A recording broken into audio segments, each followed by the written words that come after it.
Hello guys, कैसे है? सुबह सुबह गुड मॉर्निंग। देखिए हम लोग का खाना पीना बन रहा है। देखिए ये बहुत बेस्ट खाना बनाता है मेरा भाई। देखिए खाना वाना बन रहा है। देखिए हम लोग यहीं पर आते हैं, ऊपर काम करते हैं, ऊपर खाना पीना बनता है। देखिए देखिए बहुत सामान इधर रखा होगा। इधर गादा भी है, हनुमान जी के गादा है गाइज। आप लोग देखिए वीडियो में बना रहिए। आप लोग में देखा बहुत ज़्यादा सामान है, में हम लोग को कोई दिक्कत नहीं होता है सामान वामान लेने में। देखिए हनुमान जी के गादा है गाइज।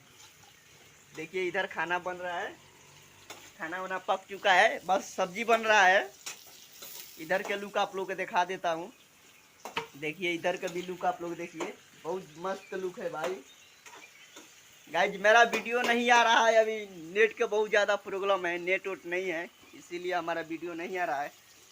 यहीं पर बैठ के मैं एक वीडियो बनाता हूँ। देखिए इधर मोबाइल भी चार्ज होता है, इधर आप लोग सोते हैं, उधर एक दादा एक सोआ है। उधर देखिए, इधर देखिए भाई मेरा सब्जी बना रहा है।